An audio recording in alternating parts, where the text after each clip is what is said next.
In the name of Allah, who is the most beneficent and most merciful, Assalamu alaikum to all of you. Today we are going to discuss the KSA model. KSA model is the knowledge, skill, and ability model. These all will join to increase the competency level of an individual. इसका मतलब यह है कि knowledge skills and ability model को हम लोग इस lecture में डिस्कस करने लगे हैं।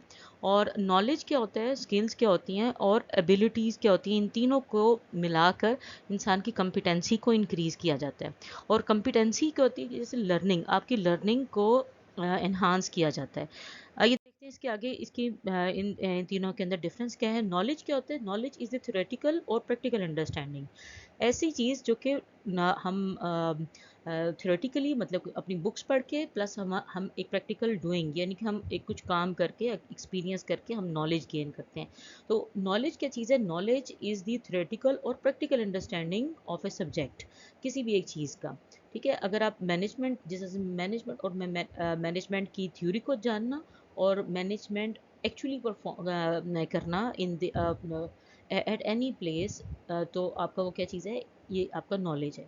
अच्छा, और कैसे किया जाता है, एक्वायर्ड कैसे किया जाता है knowledge? Knowledge acquired through learning और एक्सपीरियंस, एक्सपीरियंस के थ्रू वो एक्वायर किया जाता है। एग्जांपल्स ये हैं इसकी कि knowing how to bake a cake, जिस तरह से हमें मुझे पता है, मेरी नॉलेज है कि केक को किस तरह से बेक किया जाता है, it is the knowledge part. ठीक है, इसी तरह से आप जानते हैं कि गाड़ी को ड्राइव कैसे किया जाता है सपोज, और आप जानते हैं कि कोई भी काम किस तरह से किया जाता है, that is the knowledge part. तो नॉलेज इंक्रीजेज विद एक्सपीरियंस। वो कैसे होता है? एक्सपीरियंस के साथ साथ जैसे जैसे आप ज़्यादा उसके बारे में पढ़ते जाते हैं, आपका नॉलेज भी इंक्रीज होता जाता है।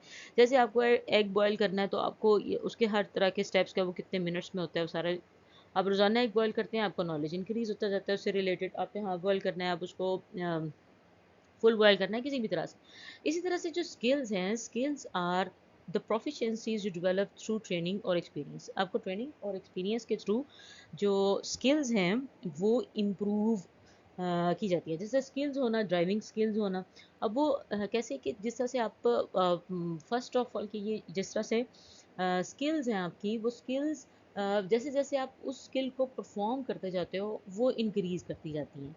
और यानी आप और प्रैक्टिस करते हैं, आप प्रैक्टिस और लर्न बिहेवियर को हम लोग स्किल्स कहते हैं। यानी कि आपने काम किया हुआ है और आप और उसके थ्रू आपने लर्निंग की भी है, तो ये एक जो लर्न बिहेवियर है वो आपका स्किल्स है। और अब जिस तरह से एग्जांपल्स इसकी ये कि having baking and cooking skills और प्रैक्टिस इन बेकिंग। ठीक है ना, आपने इसके आपका नॉलेज भी है और प्लस आपने उसको बेक करके भी दिखाया केक को। तो skills can be develop with practice, ये प्रैक्टिस के साथ साथ डेवलप होती जाती हैं। ठीक है ना, तो इसी तरह से दो तरह की हम लोग एक इसके बारे में डिस्कस कर लेते हैं कि एक तो स्टेजेस होती है स्किल्स की, स्किल के लेवल की स्टेजेस हैं। जिस तरह से यहाँ पर आप देख सकते हो कि एक तो स्किल बेस्ड लर्निंग जो है वो क्या कंपाइलेशन स्टेज होती है और एक ऑटोमेटिसिटी होती है।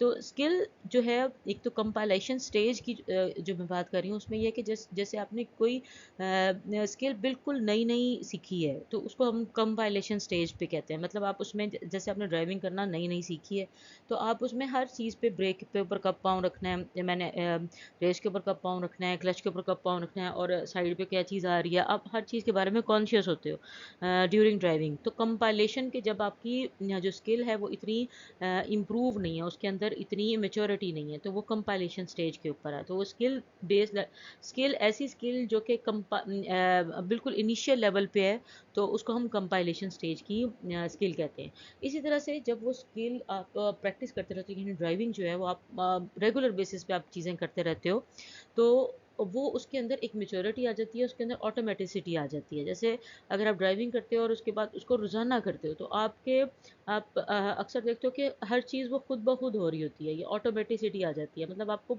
इतना कॉन्शियसली जो है वो अपने ब्रेक का ध्यान नहीं रखना पड़ता, इतना कॉन्शियसली आपको अपनी रेस का या क्लच का ध्यान नहीं रखना होता, बल्कि ये ऑटोमेटिकली चीज़ें हो रही होती हैं। अच्छा, चीज़ आई है एकदम से आपकी ब्रेक के ऊपर पाँव आ जाएगा, तो इसको कहते हैं हम ऑटोमेटिसिटी। ठीक है ना, ऑटोमेटिसिटी के ऑटोमेटिकली चीज़ें होती जाती हैं। तो स्किल बेस्ड लर्निंग क्या चीज़ है? स्किल में इन दोनों के थ्रू लर्निंग जो है वो आपकी इंक्रीज होती है। कंपाइलेशन स्टेज ऐसी स्टेज जिसके अंदर आपकी इनिशियल लेवल की स्किल है, और ऑटोमेटिसिटी क्या चीज़ है? ऑटोमेटिसिटी जब आपकी स्किल एक मेच्योरिटी लेवल पे चली जाती है। इसी तरह से तो जब हम लोग इसी तरह से जी जब एबिलिटी क्या चीज़ है, ability is the quality of being able to do something, यानी कि आपको किसी काम करने के काबिल होना, कोई काम को परफॉर्म करने के काबिल होना। जिस तरह से एक मेंटली रिटार्डेड पर्सन है, उसके अंदर एबिलिटी नहीं होती कि टू थिंक, और या कोई ऐसी चीज़ के जो फिज़िकली नॉर्मल नहीं है, तो उसके अंदर भी एबिलिटी नहीं होगी कि वो काम कर सके। तो किसी काम को करने के काबिल होना को एबिलिटी कहते हैं, और ये नेचुरल और इनबिल्ड होती है। और examples having natural abilities like attention to detail, के कुछ लोगों की एबिलिटी होती है कि वो डिटेल्ड फोकस होते हैं, कि एक चीज़ की डेप्थ तक चले जाते हैं, उसका नॉलेज हासिल करते हैं, उसके अंदर ड्रॉबैक्स देख सकते हैं, उनके अंदर प्रॉब्लम्स को आइडेंटिफाई करके उनका सोल्यूशन दे सकते हैं। तो ability can be improve to certain extent, और एक एक सर्टन एक्सटेंट तक वो हम उसको इंक्रीज़ भी कर सकते हैं। इसी तरह से जी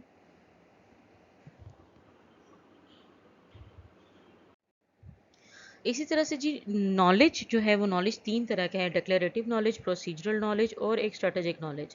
डिक्लेरेटिव नॉलेज एक ऐसा नॉलेज जो कि आप जिसको हम एक्सप्लिसिट नॉलेज भी कहते हैं। एक्सप्लिसिट नॉलेज ऐसा नॉलेज जो कि एक्सप्रेस किया जाता है, ऑर्गेनाइजेशंस अपने पॉलिसीज़ के अंदर, अपने मैनुअल्स के अंदर, अपने किसी भी जगह के अंदर उसको एक्सप्रेस कर सकती हैं, और उन्होंने एक्सप्रेस किया हुआ होता है, तो उनको हम डिक्लेरेटिव नॉलेज कहते हैं।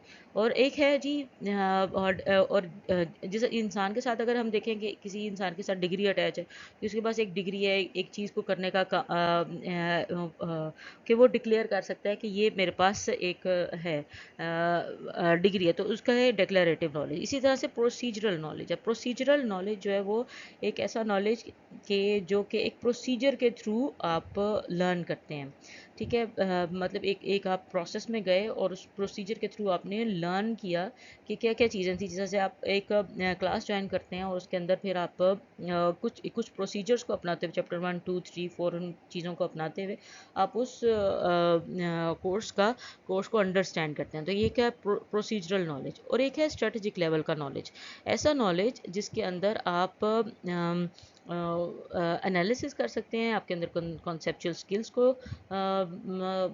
यूज़ कर सकते हैं, आप सोच सकते हैं और स्ट्रेटजी बना सकते हैं कि आपने कंपेटिटर से अपने आप को किस तरह से बेहतर बनाना है। तो ये क्या चीज़ है, ये स्ट्रेटेजिक नॉलेज है। स्ट्रेटेजिक का मतलब ये है कि आपने अपने आप को कंपेटिटिव कैसे बनाना है, अपना कंपेटिटिव एज को किस तरह से इंक्रीज़ करना है।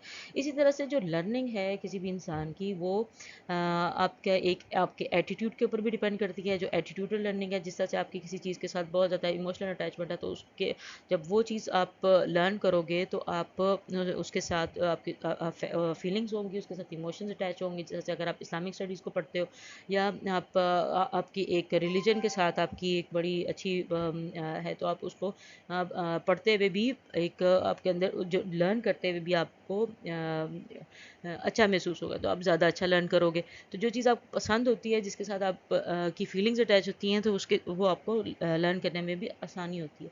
तो एटीट्यूडल लर्निंग ऐसी लर्निंग जिसके अंदर आपको जो आपको पसंद है काम करना और उसको परफॉर्म करना, तो उसको हम कहते हैं एटीट्यूडनल लर्निंग। अफेक्टिव ये आज का थैंक यू वेरी मच। हम नेक्स्ट लेक्चर में आपके साथ नए कॉन्सेप्ट्स के साथ इलेबोरेट करेंगे। Thank you very much. अल्लाह हाफिज़।